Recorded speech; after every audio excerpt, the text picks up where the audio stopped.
Yo creo que ya empieza, Gus. Ok, Doc.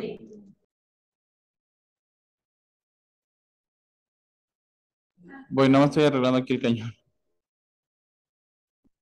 ¿Mandé? Voy, nada más estoy arreglando aquí el cañón que Sí, está bien. estoy tratando de que proyecte bien.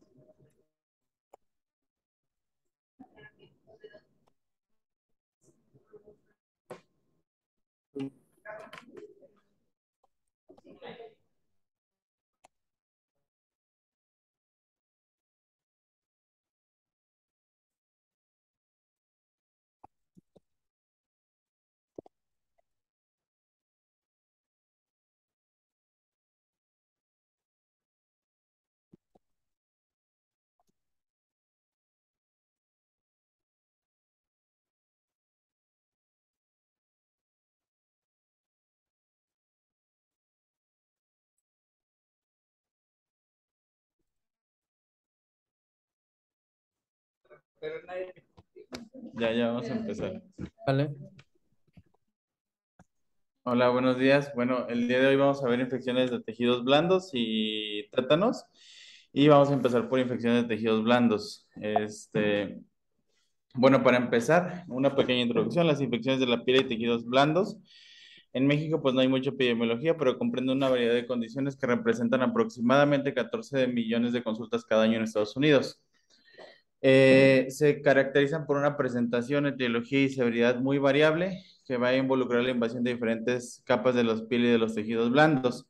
Todo esto pues va a depender del microorganismo que se ve involucrado, de la persona que se ve infectada y del lugar donde se lleva a cabo la infección. Van de infecciones leves como algún impétigo a infecciones que pueden poner en peligro la vida como la fascitis necrotizante. El aumento en la prevalencia de staph meticilino resistente adquirido en la comunidad es una preocupación creciente en todo el mundo por las implicaciones terapéuticas que esto va a conllevar, ¿no? Ahora, bueno, primero que cómo se producen las infecciones de tejidos blandos, pues son infecciones que producen en la piel por una alteración de la función de barrera que la piel tiene, ¿no? Y esta función de barrera se va a ver comprometida por diversas circunstancias. Una puede ser alguna cirugía, algún trauma de diferentes tipos, alguna abrasión, laceraciones o aumento de la tensión de la piel. Esto puede ser, por ejemplo, en pacientes que presentan un edema o linfedema por mucho tiempo. Este aumento de la tensión provoca aumento de los fluidos y éstasis circulatoria y también provoca esta disfunción de la función de barrera que tiene la piel. Por lo tanto, pues es una piel propensa a que se vea infectada por los microorganismos, ¿no? Y característicamente las infecciones de la piel, pues se van a presentar con datos de inflamación, con eritema, con calor, con rubor, con edema y pues con dolor. Ahora, podemos clasificar a las infecciones de la piel de diferentes maneras, ¿no?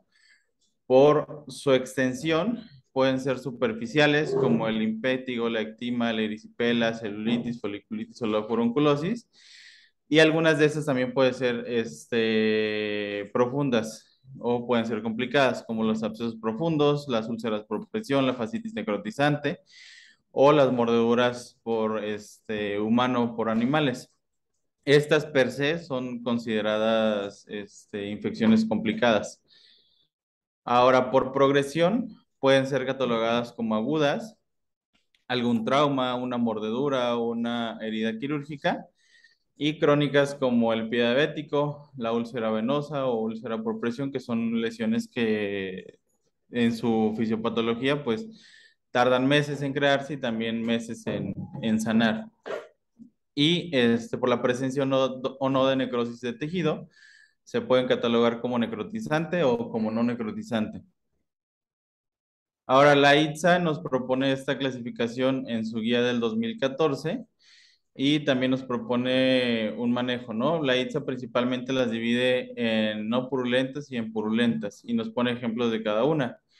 En las infecciones no purulentas podemos encontrar la erisipela, la celulitis o alguna infección necrotizante y estas las va a catalogar de acuerdo a la extensión y a la presencia o no de síntomas sistémicos en leve, moderada y severa. Las infecciones leves, en estas, pues aquí se va a manejar con antibióticos vía oral o incluso en algunos casos con antibióticos tópicos, si la extensión de la lesión es muy limitada. Por ejemplo, en el impétigo, cuando tenemos un impétigo que es muy limitado a una zona en específica, se puede manejar con antibióticos tópicos. Si tenemos un impétigo que tiene diseminación mucho más extensa, ahí ya sería necesario inicio de tratamiento antibiótico vía oral. Aquí en las infecciones moderadas, aquí ya vamos a hablar de manejo incluso intrahospitalario con antibiótico intravenoso. Y pues en las infecciones severas, aquí ya vamos a involucrar manejo quirúrgico y antibiótico empírico de amplio espectro. También es necesario que se lleve alguna muestra de tejido a cultivo para valorar la sensibilidad del microorganismo que esté afectando, ¿no? Y vamos a ver a más detalle cada uno de estos aspectos, pero es como de manera general cómo se dividen y el manejo más o menos que se le tiene que dar a cada una, ¿no? Y del lado de las infecciones purulentas, las infecciones leves solo se pueden manejar incluso con una incisión y un drenaje del absceso, por ejemplo, y esto siempre y cuando tenga un adecuado seguimiento. Si el paciente no puede llevar un adecuado seguimiento, ahí ya incluso se puede manejar de manera intrahospitalaria para que lleve un buen apego. O incluso si el paciente tiene comorbilidades que se encuentran descompensadas, está también indicado el manejo intrahospitalario. A partir de las infecciones moderadas y severas en las infecciones purulentas, ya está indicado cultivar. En las infecciones leves no es necesario llevar a cultivo el microorganismo y el tratamiento antibiótico pues va a ser muy variado dependiendo cada microorganismo en los que podamos estar pensando o el escenario clínico en el que se presenta el paciente. Todo esto lo vamos a ver más a detalle ahorita en la parte de tratamiento. Ahora, también cómo vamos a clasificar las infecciones de la piel y tejidos blandos. Encontré esta clasificación que se me hizo bastante útil porque también te sugiere el manejo que le puedes dar, ¿no? Y la divide en cuatro clases. La primera clase es una infección simple, sin signos o síntomas sistémicos, y el paciente no va a tener comorbilidades que se van a encontrar descompensadas que puedan complicar el tratamiento. En este tipo de infecciones, el manejo va a ser ambulatorio con antibióticos ya sea tópicos o orales. En la clase tipo 2, la infección va a ser con signos o síntomas sistémicos, indicando una diseminación con comorbilidades estables o una infección que se encuentre limitada, pero con comorbilidades descompensadas. Esta puede requerir manejo intrahospitalario o con antibióticos parenterales, dependiendo de las características clínicas tanto de la infección como las características clínicas del paciente, ¿no? Si tenemos un paciente con comorbilidades, por ejemplo, diabetes muy descompensada, requerirá que el manejo sea intrahospitalario. A partir de la clase 3 y 4, el manejo va a ser puramente intrahospitalario y aquí ya encontramos pacientes con sepsis como tal, o sea, pacientes que tengan datos de infección sistémica con comorbilidades descompensadas y en la clase 4, que es una infección con datos con con una potencial sepsis grave que va a requerir manejo de antibióticos parenterales.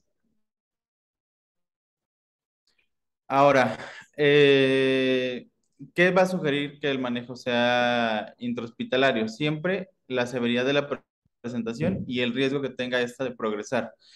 Debes de evaluar la historia clínica del paciente, si hubo presencia de fiebre, las comorbilidades, si tiene insuficiencia vascular, si tiene neuropatía, si tiene neuropatía, si tiene diabetes, si tiene algún estado de inmunosupresión, el sitio donde se presenta la infección, si es en manos, si es en cara, si la superficie corporal también llega a ser extensa, más del 9%, si hay sospecha de involucro muscular o de alguna fascia. Este tipo de características sugieren que el manejo sea intrahospitalario. Eh, es necesario que el paciente que tiene una infección no controlada para un adecuado tratamiento antimicrobiano o que no puedan tolerar un antibiótico vía oral también sean ingresados para manejo intrahospitalario. Los pacientes que tienen infecciones severas o complicadas con comorbilidades no controladas, datos de infección sistémica o que requieran algún involucro quirúrgico. Y el manejo intrahospitalario, la duración del tratamiento antibiótico va a ser de 7 a 14 días, dependiendo de la respuesta clínica que tenga el paciente. ¿Qué factores de riesgo vamos a tener para el desarrollo de una infección de piel y de tejidos blandos? Estos van a ser muy variados y pues cada uno va a tener sus implicaciones particulares, ¿no? Por ejemplo, la edad, en niños o adultos mayores. Eso es porque pues los niños no tienen ni los adultos mayores van a tener cierto cuidado especial a sus heridas, hacia el apego al manejo con antibióticos vía oral. Factores de riesgo, por ejemplo, también que hemos encontrado aquí, hemos tenido una paciente que vino 2 veces con infección de tejidos blandos que tenía esquizofrenia, ¿no? También es un factor importante porque la paciente no controlaba o sea, digamos, sus impulsos, se quería rascar y se quería seguir rascando y eso provocaba un círculo vicioso en que ella se iba a seguir lesionando y aparte pues el apego al tratamiento iba a ser un poquito difícil por parte de ella y por eso se requirió que su manejo fuera intrahospitalario, ¿no? Es un factor de riesgo importante que nos hemos encontrado aquí. El abuso de alcohol, la esplenia, enfermedades cardiopulmonares, el que el paciente tenga debilidad, o sea, que se encuentre incluso con estado de inmovilidad para desarrollo de úlceras por presión, que tenga diabetes, que el paciente se dialice. Los profesionales de la salud también estamos en riesgo de tener infecciones de piel y tejidos blandos. Pacientes que hayan sido mordidos por animales o por humanos, cualquier estado de inmunocompromiso como la infección por VIH, que el paciente se encuentre en quimioterapia con terapia antirretroviral o con cualquier tipo de inmunosupresor. Accesos vasculares de tiempo prolongado, o sea, esto es muy importante en pacientes que se encuentran en hemodiálisis o que se encuentran bajo esquemas de quimioterapia, que muchas veces el sitio de acceso por una técnica inadecuada o por una mala esterilidad de los instrumentos con los que los hacemos, pues van a generar o tienen riesgo de generar una infección de tejidos blandos, ¿no? La linfedema, la insuficiencia linfática, que ya hablamos por éstasis o por por disminución o por tensión de la función de barrera de la piel, la obesidad, la enfermedad arterial o venosa, la neuropatía periférica, la desnutrición, hospitalizaciones prolongadas, uso de drogas intravenosas. Esto también es muy importante porque los pacientes o las personas usuarias de drogas intravenosas muchas veces utilizan la misma jeringa varias veces y esto lleva al riesgo de infecciones de tejidos blandos, traumatismos o constante exposición al agua. Esto va a generar humedad constante en la piel, por lo tanto se pierde esa función de barrera que tiene la piel, se vuelve mucho más blanda y susceptible a desarrollar infecciones de tejidos blandos, ¿no? En cuanto a la microbiología, pues esta va a ser muy, muy variada dependiendo del sitio, de la persona o los factores de riesgo que ésta tenga. En esta tabla se resume un poquito dependiendo de la presentación clínica que va a tener cada paciente y los microorganismos comúnmente encontrados en cada uno, ¿no? Pacientes que se presenten con algún absceso. Uno de los principales microorganismos va a ser el Staphylococcus aureus, Streptococcus, anaerobios, y muchas veces los abscesos son polimicrobianos. Las mordeduras, tanto de humano como de animales, pues son usualmente polimicrobianas por la flora que tenemos en la boca o tienen los animales en la boca. Entre ellas se pueden encontrar bacteroides, Bartonella gensale, Captoniohiga, Eikenella corrodens, que es de los más preguntados, Pasteurella multocida también, Peptostreptococcus, Staph aureus o Streptobacillus moniliformis. En la gangrena gaseosa, principalmente, pues son los clostridioides, perfringes o sépticos. En la erisipela o en la celulitis podemos encontrar principalmente el Streptococcus beta hemolyticus, Haemophilus influenza o Staph aureus. Y en la foliculitis podemos encontrar Cándida, Dermatophytus, Pseudomonas o Staph aureus. En la gangrena de Fournier, usualmente los microorganismos son polimicrobianos, podemos encontrar muchos. En el forúnculo es usualmente por Staph aureus, en el limpético es por Staph aureus también o por Streptococcus beta-hemolítico.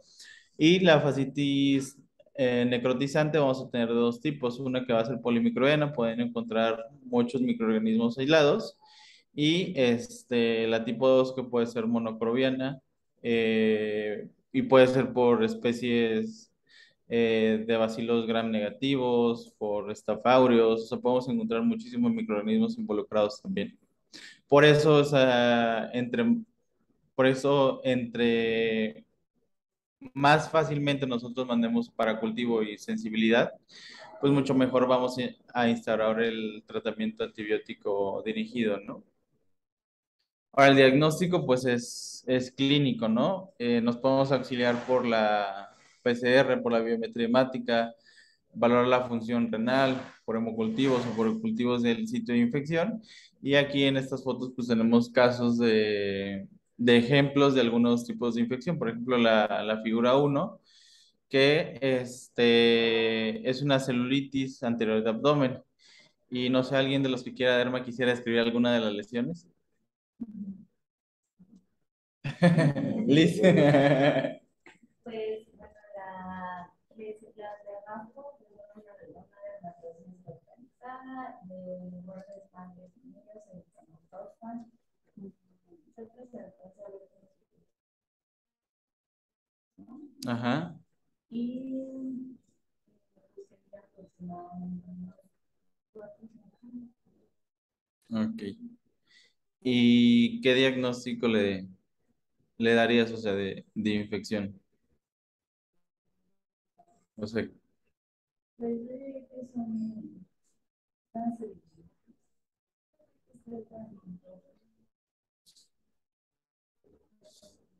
ok. Bueno, aquí sí que es un absceso. Bueno, entonces cada uno pues va a tener sus características clínicas particulares y y su microbiología también particular, ¿no? Y la última imagen es de un pioderma gangrenoso que pues, vemos ahí todas las áreas de gangreno, de necrosis. Un pioderma gangrenoso es infeccioso. Un pioderma gangrenoso puede ser infeccioso, ¿no? O sea, Un pioderma gangrenoso ni es infeccioso ni es gangrenoso. ok. O sea, no tiene su nombre de ahí. De hecho, si tú biopsias un pioderma gangrenoso, no tiene una infección. Puede secundariamente estar infectado, pero no es un. Ah, sí, como infecciones, sí. Pero vaya, el punto es supuestamente que no se vayan con el nombre de pioderma a una infección. Sobreinfectar, Se ¿no? puede sobreinfectar un pioderma gangrenoso, pero no es una patología infecciosa. Es de una enfermedad intestinal, típicamente. Ujú, Y sobre todo de localización. ok. Y tú lo que pusiste vas a listo. Sí, más. Si no está sobreinfectado, ¿no? Pero se pueden sobreinfectar muy fácilmente. Pues no hay problema. Ni este, ni Bueno, y también, por ejemplo, para fascitis necrotizante, para evaluar la severidad o el riesgo más bien de que se desarrolle fascitis necrotizante, tenemos la escala de L-RINEC, que más de 6 puntos pues es indicativo y más de 8 puntos es altamente predictivo de fascitis necrotizante con un valor predictivo positivo del 93%. Y los valores de laboratorio que se van a emplear es la proteína C reactiva, la creatinina, la glucosa, la hemoglobina, el sodio y la cuenta total de leucocitos, ¿no? Y vamos a tener un score que vamos a sumar y dependiendo del resultado que nos dé, vamos a tener el valor predictivo positivo de acuerdo al puntaje que obtengamos.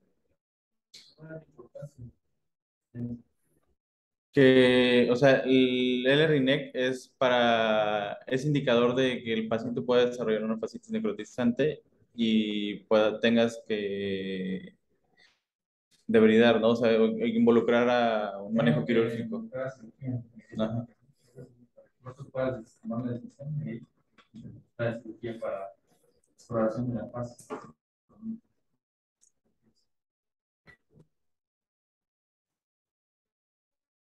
Ahora, tenemos este algoritmo para el manejo de los pacientes que se presentan con infección de tejidos blandos. El paciente se presenta con una evidente infección, la vamos a ver clínicamente. Si la infección es severa o se encuentra en descontrol a pesar de un manejo antibiótico extrahospitalario y drenaje, o sea, te tienes que hacer estas preguntas, ¿no? Para saber si el paciente requiere algún manejo extra o incluso su ingreso, ¿no? Si el paciente se encuentra séptico, deshidratado, acidótico o inmunocomprometido, si el paciente tiene alguna disfunción orgánica o alguna intolerancia al antibiótico, si el seguimiento no es disponible o el paciente tiene un riesgo de un mal seguimiento. Si alguna de estas contesta sí, pues el paciente, se sugiere que el paciente requiere un manejo intrahospitalario. Ahora, si contestaste no a estas preguntas, si si es un absceso y este requiere drenaje, pues primero lo tienes que drenar. Si el absceso involucra cara, manos o genitales, se tiene que administrar agentes anti-staph meticilino resistente, se tiene que drenar y cultivar previo al inicio del antibiótico. Si no involucra cara, manos o genitales, se tiene que hacer una drenaje igual, incisión, cultivo, e incluso puedes manejar este paciente ambulatoriamente. Si el paciente desarrolla una posterior-celulitis o no mejora, tienes que ampliar la cobertura hacia un staph meticilino resistente. Si la infección es o no es purulenta, ya tienes que considerar de nuevo un nuevo antibiótico o de acuerdo a los microorganismos que han crecido en los cultivos previos, tienes que irlo dirigiendo, ¿no? Si no mejora el paciente a pesar de todo esto, tienes que involucrar algún estudio de imagen para ver la extensión de la lesión o, o, como les mencionaba, guiarte por los cultivos que previamente habías tomado, de acuerdo a las sensibilidades que tenga el microorganismo. Ahora, el tratamiento antibiótico se va a basar en la severidad, la localización y las comorbilidades del paciente.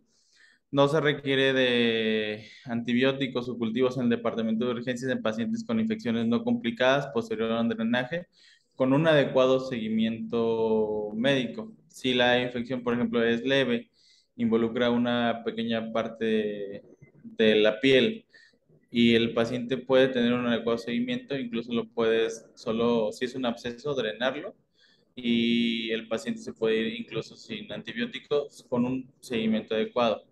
Los pacientes que no mejoran o empeoran en las 48 horas posteriores al inicio de los antibióticos deben probablemente recibir un espectro contra Staph meticilino resistente. Se recomienda dar antibiótico-terapia siempre que la lesión se encuentre presente en cara o en manos.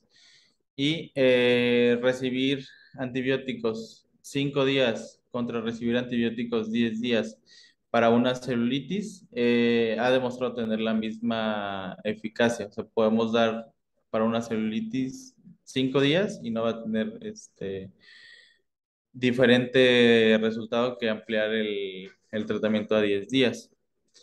Ahora, en cuanto a los antibióticos, pues se pueden usar muchos antibióticos diferentes.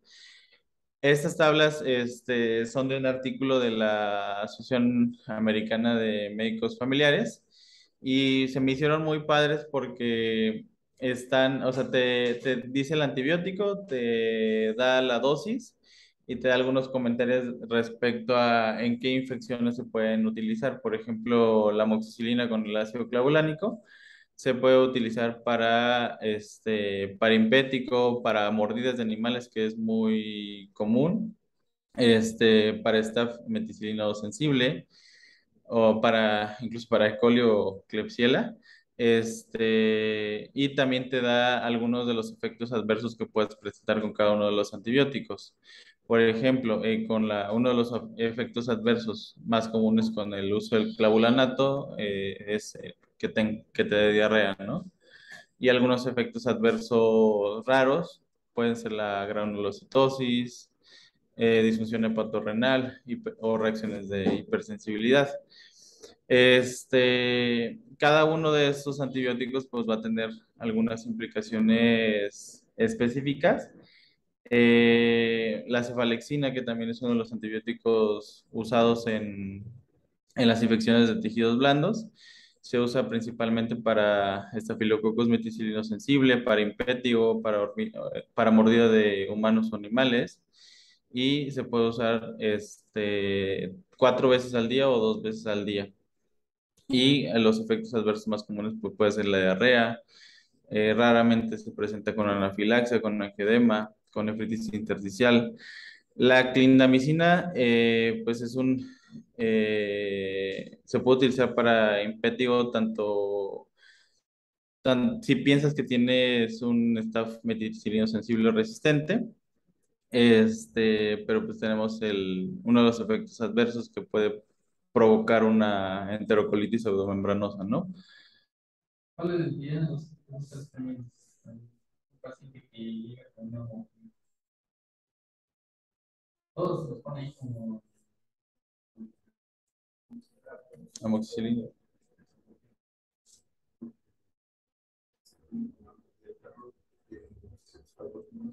mordida de sus manos.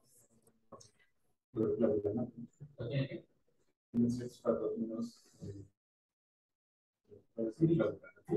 Los anaerobios generalmente pueden la gran mayoría y los de bucantes. Por ejemplo, los espinalistas tienen estas camas que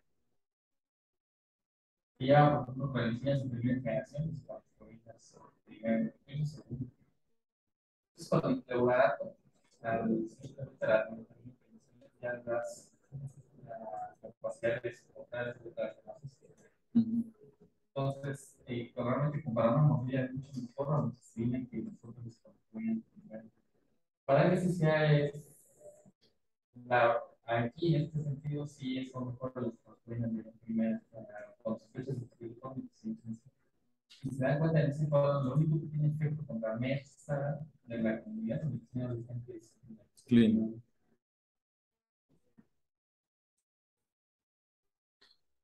Bueno, el cuadro es muy amplio. La dicloxacilina también es uno de los antibióticos también que comúnmente se utiliza para infecciones de tejidos blandos y comúnmente para Staph meticilino sensible, ¿no? Los efectos adversos que podemos encontrar son la diarrea, que, náusea, vómito, efectos adversos raros son como la anafilaxia, la colitis hemorrágica, doxiciclina o minoxiclina también se puede utilizar para MRSA. Las quinolonas también se pueden utilizar para mordedura de humanos o animales, a reserva de lo que acabamos de comentar. Y son tan, o no son útiles para MRSA, ¿no? Y no son recomendadas para niños. Los efectos adversos raros comunes efectos adversos son la granulocitosis, arritmias, o la ruptura del tendón de Aquiles, ¿no? Que también creo que ha sido preguntado siempre. La terapia es una advertencia sobre aneurismas de la aorta abdominal y deterioro cognitivo. Y se recomienda que tiene esas las opciones. No, pues, ¿Quinolonas? la verdad es que cada vez vamos a estar Se van usando menos, ¿no? a veces, si se dan cuenta, pues a veces se las también todavía. Ah, ya creo que son esta tercera, cuarta línea de tratamiento. Las toxinas de toxinas son muy buenas porque tienen, si se dan cuenta, igual, al igual que las medicinas son las únicas que tienen efecto contra MERSA de la comunidad. Los quinolas no tienen efecto, todos los beta-lactámicos tampoco. Entonces, doxiciclina y clindamicina sí tienen todavía una actividad contra MERSA. Lo que hemos visto aquí en México y que hay aquí en la localidad de Yucatán, todos son sensibles a doxiciclina. Entonces, es muy bueno para datos y datos que sí está, que es por ejemplo, las continuadas para hacerlo en empírico para tejidos blandos no es tan bueno, es bueno para los médicos por lo que no sé, pero no es bueno porque tienes que primero asegurarte que es un diseño sencillo. Y en aquel, los estreptococos sí son susceptibles, pero generalmente cuando tienes infecciones leves, por ejemplo, folículos o abscesos cutáneos, puedes pensar, y eso siempre y cuando no tenga riesgo de infección pasiva. Pero si está bien, es una proteína, no es una paciente, pero pues no cubre microbios, no cubre o sea, la mayoría de gran negativos y probabilidades sí son no es una buena terapia para infecciones graves. Por ejemplo, la doxiciclina se puede usar en MRSA solo adquirido en la comunidad. Sí. Es que o sea, generalmente las niñas recomiendan que brinda doxiciclina para mesa de la comunidad en fin, para que sospeches que tiene, o más bien, la epidemiología indica que mesa de la comunidad es más sensible. a eso. Pero la realidad, incluso, al menos en lo que yo he visto aquí en algunos centros, es que, aunque sea el adquirido aquí, sí tiene susceptibilidad principalmente a dosis y al primo. Linda sí es variable, un 40%. O sea, sí, pensando en no escalar tanto el tratamiento antibiótico en un paciente que tengamos con MRSA, que Pues, podemos dar doxi. doxi. Por ejemplo, tiene neumonía un paciente y que solo neumonía sin bacterias. Y tienes aquí wow, yo siento lo miedo de todo una historia que es trabajos, ¿no? Sí. Veo los senos que no tiene bacterias. Sí me puedo atrever a primer. Doxy, pues no tenemos doxy. O sea, con Trime y B podrías cubrir bien un MRSA. Ya sé, las guías internacionales se dicen como comunidad, pero que yo sí he visto aquí, o sea, que unos hospitalarios, 90% más son susceptibles. Bueno, en cuanto al tratamientos también que son tópicos, tenemos la mupirocina, que puede servir incluso para MRSA, principalmente para impétigo o foliculitis. Y pues los tratamientos tópicos solamente están indicados en pacientes que tengan infecciones leves, que estén en un área limitada de la piel. Y aquí tenemos al trimethoprim con sulfametoxazol, que se puede utilizar para MRSA, para mordidas de humanos o de animales, y está contraindicado en niños menores de de 2 meses. Y como efectos adversos, eso también es muy importante, ¿no? Porque luego el trimestoprim con sulfamethoxazol se asocia a muchos efectos adversos. Se pueden encontrar comúnmente la anorexia, la náusea, el rash, la urticaria, el vómito. También no es nada raro que el paciente sea alérgico al trimestoprim con sulfamethoxazol. Como efecto adverso raro podemos encontrar la granulocitosis, colitis por clostridioides, eritema multiforme o síndrome de Steven-Johnson, que también es importante porque se asocia mucho el trimestoprim con sulfamethoxazol a este síndrome, ¿no? En cuanto a tratamiento muchos más amplios, los carbapenémicos se están indicados en pacientes que tengan infecciones polimicrobianas, principalmente infecciones necrotizantes. Como efectos adversos podemos encontrar la anemia, constipación, diarrea, dolor de cabeza, dolor en el sitio de inyección, inflamación, náusea, vómito, como efectos adversos raros. Se ha reportado síndromes coronarios relacionados, angioedema, sangrado, colitis por clostridioides, falla cardíaca, falla hepatorrenal, falla respiratoria, convulsiones o vaginitis. También tenemos algunas otras cefalosporinas como la cefotaxina, ceftarolina o ceftriaxona que también se pueden utilizar en diferentes tipos de infecciones, ¿no? Cada una con sus indicaciones específicas y efectos adversos y raros indicados, ¿no? Hay algunos otros antibióticos como la daptomicina, el inesolido, el metronidazol que también se pueden utilizar en diferentes tipos de infecciones, la daptomicina o el INE en infecciones por MRSA. El metronidazol se puede usar con cefotaxima inicialmente para tratamientos de infecciones que piensas que son polimicrobianas como la fascitis necrotizante. Y pues algunos de los efectos adversos más comunes del metronidazol son el dolor abdominal, alteraciones del gusto, diarrea, discinesias, dolor de cabeza, náusea, vaginitis. Efectos adversos raros también se pueden presentar, como el síndrome de Steven-Johnson. Combinaría la combinación. ¿Mande? ¿Qué lo combinaría? Para con una cefalosporina. Pues no hacen los combinadas. Pero si das Ertameo y No estaría indicado combinarlo, ¿no? O sea, porque ya cubres el espectro que cubrirías con el metro. si es para que no cometan muchas veces ponen todo en el combinación y ponen todo así. No, ya, en general lo que quieres cubrir principalmente pues, son los tri y cubrir de otra especie, ¿no?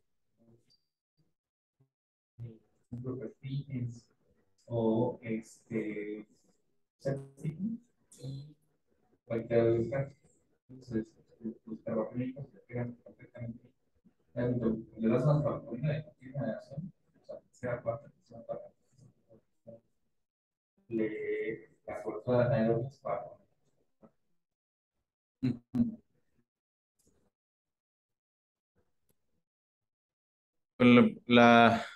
Por ejemplo, el primero creo que no existe aquí en México. Y algunas combinaciones que podemos utilizar, la que sería la penicilina con clindamicina para fascitis necrotizante causada por estreptococos, también para infecciones por clostridioides se puede utilizar. Y Puedes combinar penicilina, más penicilina, más transferencia, más penicilina, pero ¿cuál es la razón? alguna razón en específico, no sé. Bueno, la razón es porque realmente la pastilla interesante por Staphylococcus aureus, es producido por toxinas. Ajá. Y Entonces, la indicación paciente se utiliza retrovirus en el choque tóxico, estreptocócico o estafilocócico. Te recomiendan dar clindamicina, el más conocido desde hace mucho tiempo. Ahorita ya está tomando boga y Exolit, pero es porque, ¿cuál es el mecanismo de acción de estas? ¿Clindamicina o medicina? ¿Cuál es el mecanismo de acción?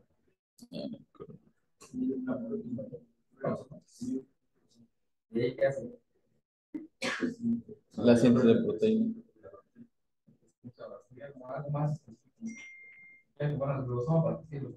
Para la síntesis de proteína. Exactamente, inhibe la síntesis de proteínas que finalmente son toxinas que están liberando. Entonces, le das el efecto antitoxina y el otro, el Antimicrobiano. en la intensidad de beta. Por eso no funciona solamente en estas infecciones. Así es importante por eso, tampoco tienen esos anticuerpos, o si no me choque tóxico. Pero o sea, la razón en específico es porque estás inhibiendo la secreción de toxinas por la bacteria, ¿no? Por eso le comienza un inhibidor de soma.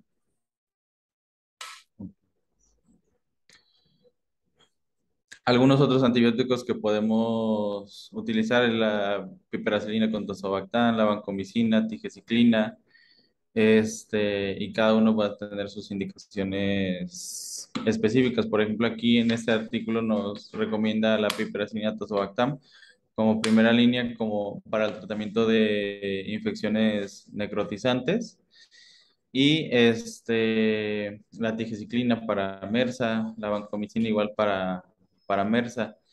Y algunos de los efectos adversos que va a tener la vancomicina puede ser el dolor abdominal, diarrea, náusea, vómito, agranulocitosis, anafilaxia, colitis por clostridioides, hipotensión, nefrotoxicidad y otoxicidad que también son muy importantes, ¿no?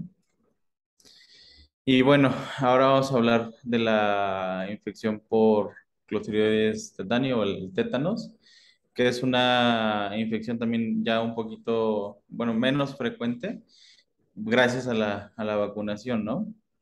El tétanos es una enfermedad prevenible con vacunación que es causada por una neurotoxina potente producida por una bacteria formadora de toxinas y de esporas. Las esporas de Clostridium tetani se encuentran presentes en el ambiente alrededor del mundo y pueden contaminar heridas, abrasiones menores y en el tétano neonatal el cordón umbilical. Esto es muy importante porque pues, el tétano se encuentra prácticamente en todo el ambiente del mundo y esperando a que encuentre una herida mal cuidada o abierta para que llegue a colonizarla, ¿no? En condiciones anaerobias, las esporas de Clostridium tetani producen una bacteria vegetativa que expresa la toxina del tétanos que puede causar la enfermedad. En humanos, la enfermedad permanece más activa en países de bajo o medio ingreso, siendo rara en países desarrollados, ¿no? Y el diagnóstico y tratamiento sigue siendo un reto. Diagnosticar a Clostridium no es tan fácil porque su cultivo es muy difícil y usualmente, bueno, como vamos a ver, es prácticamente clínico. En cuanto a la epidemiología, estimar la carga de la enfermedad es difícil debido a que la mayoría de los casos ocurren en países donde no tienen una vigilancia epidemiológica adecuada. De acuerdo a la encuesta de la carga global de enfermedades del 2015, se estimaron 56.743 muertes por tétanos en el mundo durante ese año. Ahora, los factores de riesgo para el desarrollo de clostridioides son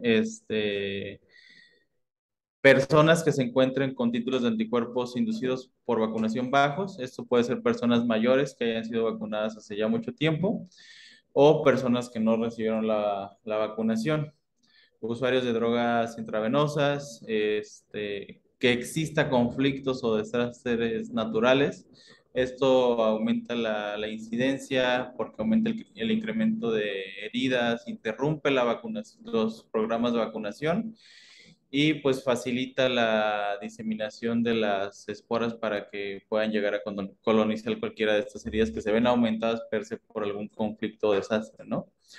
Y también encontré que las personas que viven con diabetes pueden tener un factor de riesgo aumentado, aunque lo relacionado un poquito apartado a la inyección con insulina, aunque sería difícil porque pues cada vez se utilizan mejores instrumentos, mejores jeringas de un solo uso a las que se utilizaban previamente, ¿no?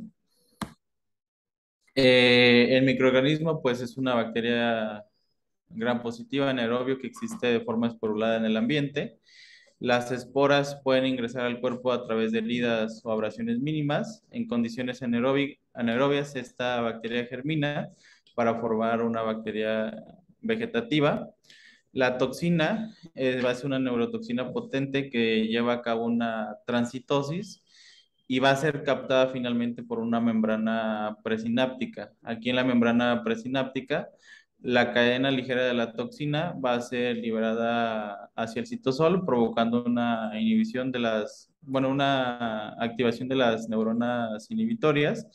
Consecuentemente, esto va a causar el espasmo tetánico característico de la enfermedad, ¿no? Ahora, la presentación clínica va a ser muy variada. En el 20 a 25% de los casos no va a existir un sitio de entrada obvio del- de la espora y de la bacteria, ¿no? Van a ser abrasiones que van a ser mínimas o prácticamente imperceptibles. La velocidad de la enfermedad va a estar relacionada a la velocidad de la evolución de los síntomas y, consecuentemente, una evolución más rápida es una enfermedad más grave. El periodo de incubación también menor a 7 días, que es el tiempo de que tú tuviste la herida hacia la aparición de los síntomas, también es un factor de riesgo de una enfermedad grave. Y un tiempo de inicio de síntomas menor a 48 horas son indicativos de mal pronóstico. El tiempo de inicio de los síntomas es desde que se aparece el primer síntoma hasta que se produzca un espasmo tetánico. El espasmo tetánico puede ser generalizado, localizado en una extremidad o localizado solamente a cabeza y cuello. Este es el tétanos cefálico. El trismus o risa sardónica son el estado de espasmo muscular facial y son típicamente rasgos tempranos de tétanos y usualmente pueden estar acompañados de disfagia. El espasmo laringio y faringio puede ocurrir en etapas tempranas de la enfermedad y puede favorecer la aspiración y obstrucción de la vía aérea, lo cual sugiere un manejo urgente para protección de la vía aérea. El espasmo extensor es el tipo de espasmo más frecuente y puede causar opistótonos. La rigidez de los músculos abdominales también son una característica típica de la enfermedad. También puede haber afectación autonómica y esta se puede presentar como hipertensión y taquicardia, ¿no? Las fluctuaciones rápidas de la tensión arterial y de la frecuencia cardíaca en el tétanos son difíciles de manejar. Y aquí tenemos una tablita que nos dice la frecuencia de presentación de los pacientes. Con trismo se presenta del 93 al 98%, con tensión muscular generalizada del 94 al 95%, rigidez muscular del 96%, disfagia del 83%, disnea del 7%, un espasmo muscular difuso del 46 hasta el 80%, fiebre del 76% y taquicardia del 34%. Este es un ejemplo de una apariencia típica del trismus o la risa sardónica que tienen los pacientes con tétanos. Y pues sí parece que se está riendo, ¿no? Pero yo creo que sí la está pasando bastante mal. ¿Cuántos de días en que se pueden presentar los síntomas?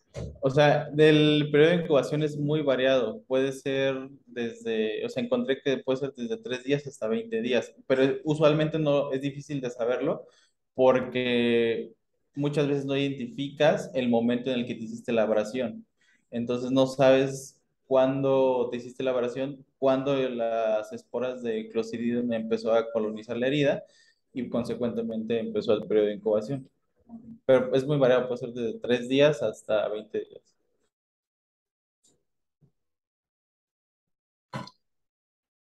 Ahora tenemos este score que encontré que era de los más utilizados para clasificar la severidad del tétanos, y es el score de Ablet, y este lo va a dividir en 4 grados, desde leve hasta muy severo, ¿no? Y de aquí tenemos las características clínicas de cada uno del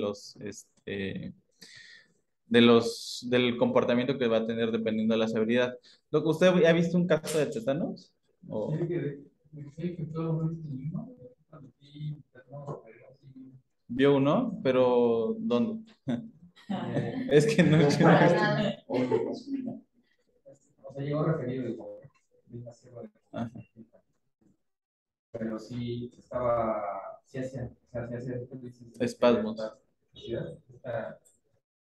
Antes de albornoces, Ajá. está enchufado a este lado, pero dentro de la y estaría pasando y se van para. Ajá. Para que se Entonces, tranquilice. entonces arritmia es una. Constantemente se controlaban y realmente falleció.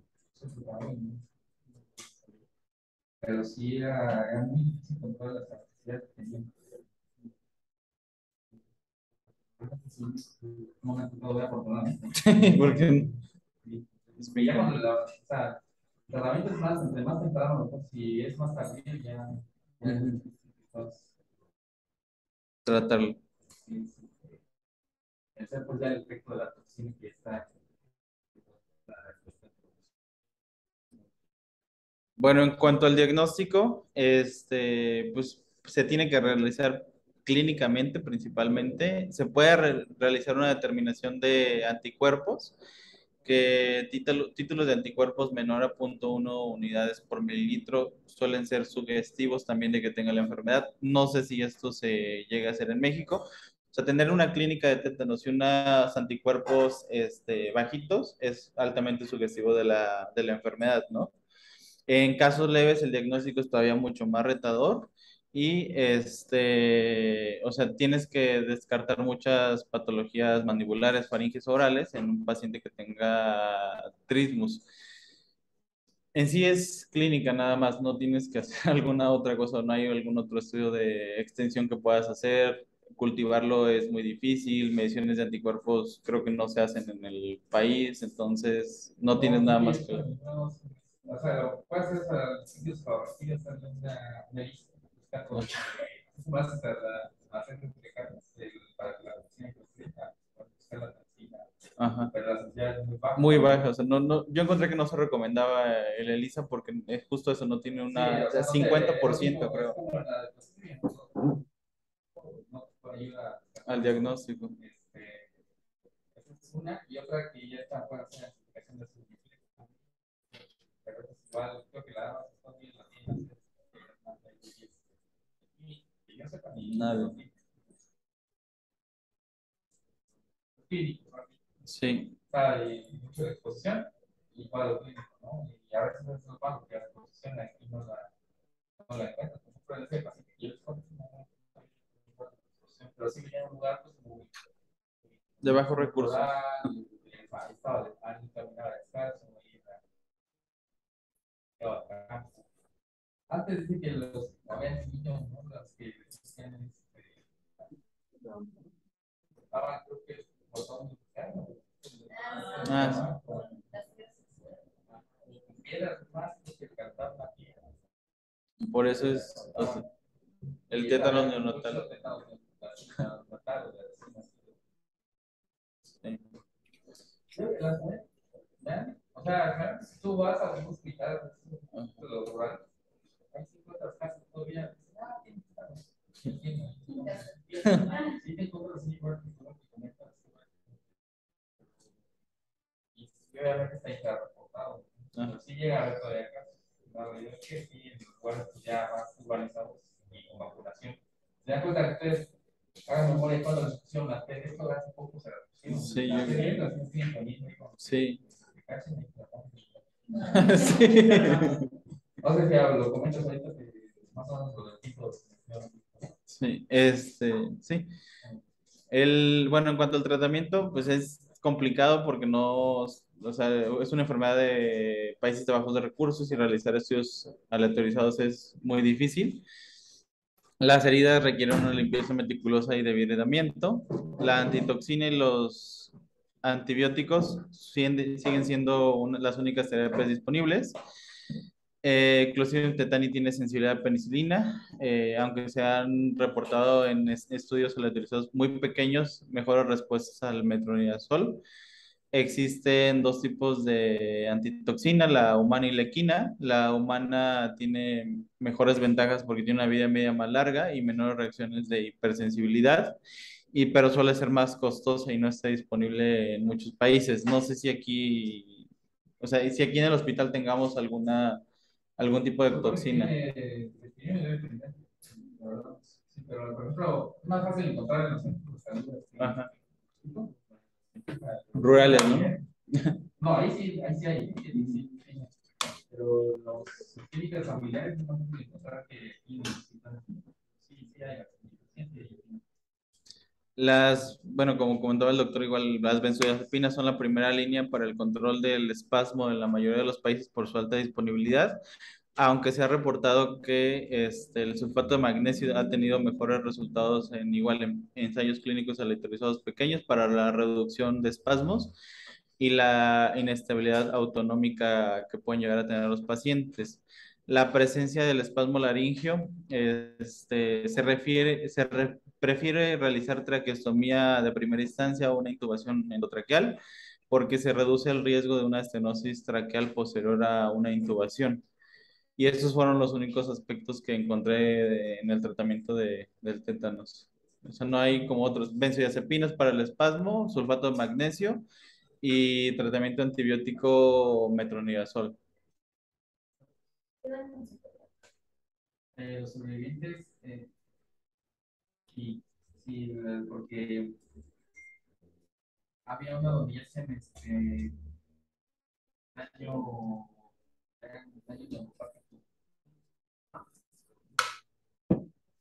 ya no sé, la residencia mía, ¿sabes? En realidad es motores.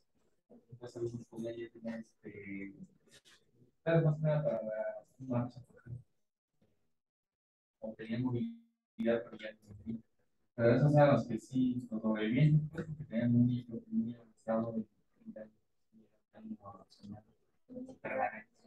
no, de hecho, los ves bien, o sea, ese paciente antes que igual, y me acuerdo que los sacabas y los dabas perfectamente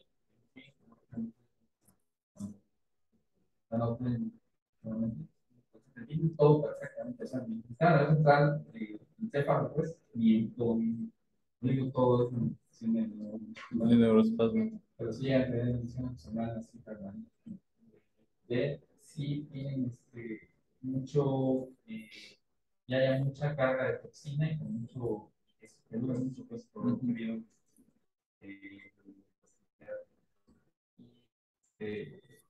Sí, la verdad que en varios ensayos vamos a comer. Y la mayoría, pues, es soporte, el cuidado de las arritmias, cuidado de los espasmos, entre más tipos ustedes toman pacientes con más daños personal. Que hay que intubarlos oportunamente también, ¿no? Sí. La vía aérea también se les... Y llega a momentos que no pueden hacer ventilar, ¿no? Otra etapa también se da para que suceda el espasmo o la reacción muscular y ya nos empieza a hacer. Ahí es donde ya se empieza la mortalidad mucho más. Y bueno, aquí tenemos como una tablita que resume de acuerdo a la presentación, o bueno, la característica de manejo que va a tener cada una de las implicaciones que tiene el tétanos. En la herida, pues es el debridamiento, la antitoxina o inmunoglobulina, los antibióticos.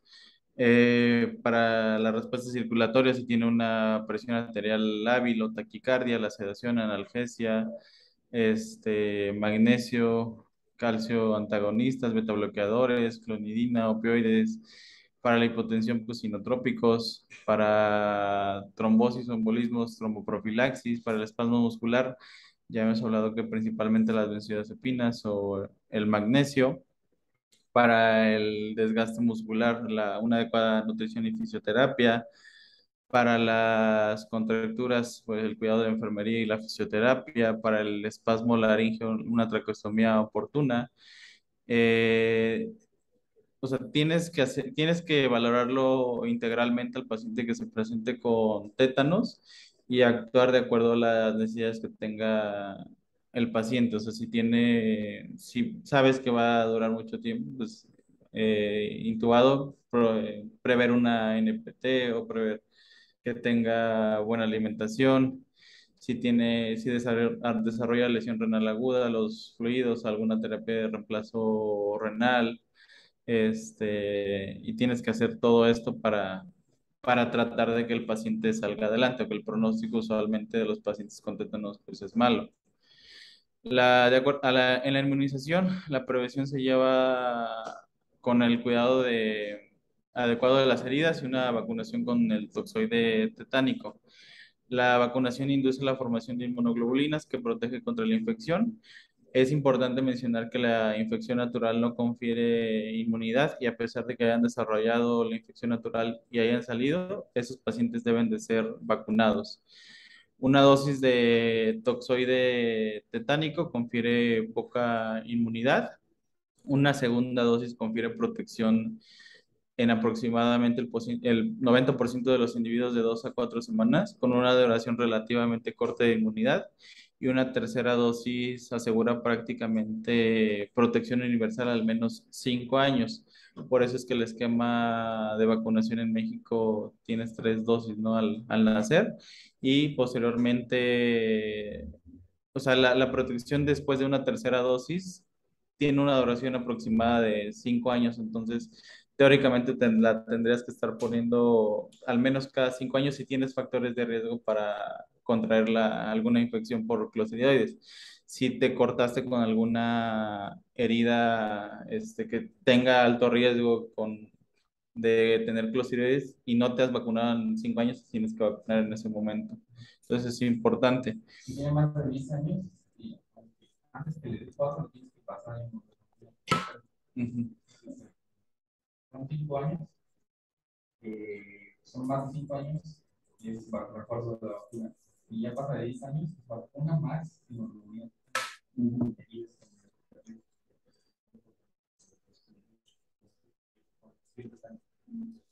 Y bueno, pues eso sería todo en cuanto a los dos temas de infecciones y tétanos.